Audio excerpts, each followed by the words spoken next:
এই 2025-এর second click day অক্টোবরের 1 তারিখে যেটা শুরু হতে যাচ্ছে, সেখানে আমাদের বাংলাদেশিদের অগ্রাধিকার কেমন হবে এবং আবেদন করলে আমাদের নুলস্থা পাওয়ার সম্ভাবনা কতটুকু, কথা বলবো এই ব্যাপারটা নিয়ে।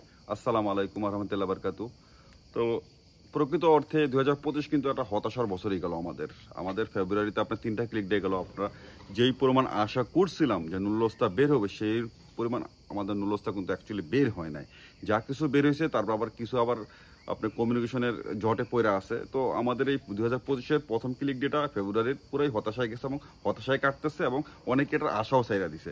তো দেখেন, এটা আপনার 2025-এর আপনার ফেব্রুয়ারিতে যে আপনার কোঠাটা ছিল, বিশাল একটা কোঠা ছিল, কিন্তু প্রায় 2 লাখের উপরে, কম বেশি এরকম আর কি, সবকিছু মিলে 1,65,000-এর উপরে আপনি গেছিল, আপনার প্রিফেলিং হয়েছিল। এই প্রিফেলিং হওয়ার পরেও আপনি দেখেন, তারপর আমরা যেরকম আশা করছিলাম তার এগেনস্টে আমাদের আশা বা স্বপ্ন পূরণ হয় না, আমাদের সেরকম নুলস্থা বের হয় না। তো এবারে চিন্তা করে দেখেন, যদি আপনার এত বড় কোঠার এগেনস্টে যদি আমাদের স্বপ্ন পূরণ না হয়, আশা পূরণ না, আমাদের নুলস্থা ঠিক মতো না বের হয়, তাহলে আপনার অক্টোবরের যে 1 তারিখে যে ক্লিক ডেটা আসতেছে, যেটা এখনো আপনার প্রিফেলিংটা চলতেছে বর্তমানে, এটা আপনার শুধু সিজনালের আপনার ট্যুরিজমের ক্ষেত্রে, শুধু ট্যুরিজম ক্যাটাগরিতে। সো এটাতে আপনারা কোঠা হলে আপনি 30-40 হাজার সর্বোচ্চ, এটাতে আপনার 33টা দেশ, যদি আপনি অর্ধেকও আপনি অংশগ্রহণ করে আপনি, সেই ক্ষেত্রে আমরা কতটা আশাবাদী হইতে পারি যে আপনার এই 30,000-40,000-এর এগেনস্টে আপনার প্রিফেলিং হবে, অগণিত প্রিফেলিং হবে। তো আমরা কিন্তু এই মানে আপনার অক্টোবরের 1 তারিখের আপনি ক্লিক ডেতে অংশগ্রহণ করে কিন্তু আমাদের 2025-এর প্রথম ক্লিক ডেতে যেরকম আশাহত হয়েছি, তার চেয়ে বেশি আশাহত হওয়ার সম্ভাবনা বেশি। কারণ কি, আপনার কোঠাটা কম, তারপর আপনি যে সেক্টরটা, সেটা আপনার ট্যুরিজম সেক্টর। সেই ট্যুরিজম সেক্টরে আমাদের বাংলাদেশ, ইন্ডিয়ান, পাকিস্তান, শ্রীলঙ্কা এই জাতীয় মানুষের চেয়ে আপনার অগ্রাধিকার বেশি পায়। ইউরোপে যে ছোটো ছোটো দেশগুলো আছে, আপনার বালকানা ইউরোপে যে দেশগুলো আছে, যেখানে আপনার আমাদের মতনই আপনার নুলস্থা নিয়ে আসতে হয়, ভিসা নিয়ে আসতে হয় আপনার ইউরোপে, সেন্ট্রাল ইউরোপে, বিশেষ করে ইটালিতে। তো সেই দেশের আপনার গায়ের কালারগুলো আপনার ভেরি করে, তাদের আপনার কমিটমেন্টগুলো সম্পূর্ণ ঠিক রাখে। যদিও ওদের বলা হয় 6 মাসের ভিসা নিয়ে আসবেন, ওরা 6 মাস পরে ব্যাক করে চলে যায়। ওরা কিন্তু নতুন করে এখানে থাকার জন্য কখনোই আগ্রহ দেখায় না। সো এই জাতীয় লোকগুলার বা এই জাতীয় স্মার্ট লোকগুলার আপনার অগ্রাধিকার বেশি থাকবে এই ক্লিক ডেতে।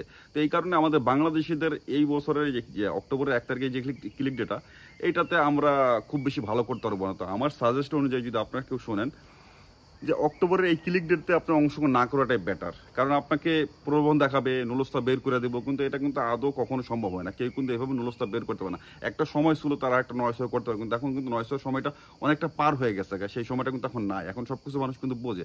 আর যেইভাবে ধরপাকড় চলতেছে ইটালিতে, সেই ধরপাকড় এগেনস্টে কেউ, আমার মনে হয় না, আমার বিশ্বাস হয় না যে কেউ একটা নুলস্থা আনফেয়ার ওয়েতে বের করতে পারবে। সো যারা আপনাদের প্রলোভন দেখাতেছে, এবং অনেক ইনবক্স করে, অনেক কমেন্টস দেখি, ভাই ইটালিতে বাংলাদেশ থেকে আপনার আগে আপনার লোক যাবে, তারপরে আপনার টাকা দিবেন। ভাই এটা একটা কথার কথা, তারা এইভাবে আপনাকে জ্বালা আটকাবে, তারপরে একটা পর্যায়ের পর আপনাকে ধাপে ধাপে টাকা নেওয়া শুরু করবে। কিন্তু ভাই বাংলাদেশ থেকে কেন, পৃথিবীর কোথাও থেকে আপনার সরাসরি আবেদন করার কোনো সিস্টেম নাই। এইখানের ইটালির আপনার ফ্লুসির আবেদন এখান থেকেই করতে হয়। সো আপনাদের কেউ যদি এইভাবে ধোকা দিয়ে থাকে, প্রলোভন দেখা থাকে বাংলাদেশ থেকে বিভিন্ন এজেন্সি যদি, তাহলে এটা আবার বিশ্বাস করবেন না। এবং এই ফাঁদে পা দেওয়ার কোনো মানেই হয় না ভাইয়া। যদি ফাঁদে পা দিয়ে থাকেন তাহলে এটা বোকামি করবে।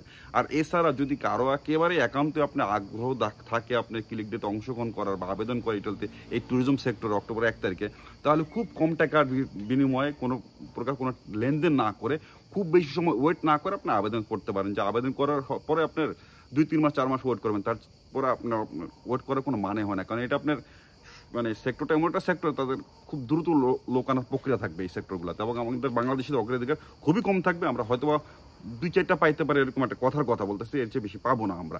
আপনাদের যদি ইটালিতে আসার আগ্রহ থাকে, যদি হতাশ না হয়ে থাকেন, তাহলে 26-এ, 27-এ, 28-এ পর্যায়ক্রমে ডেকোরেটিভ ফুচে আসতেছে, সেগুলোতে কোথাও বেশি থাকবে, সেগুলোতে আপনি ট্রাই করে দেখতে পারেন। হয়তো বা সেগুলোতে কিছুটা হতে পারে আমাদের। তো আজকে এইখান থেকে ভালো থাকবেন। আল্লাহ হাফেজ। চাও চাও। আসসালামু আলাইকুম রহমতুল্লাহ বারকাতুহু।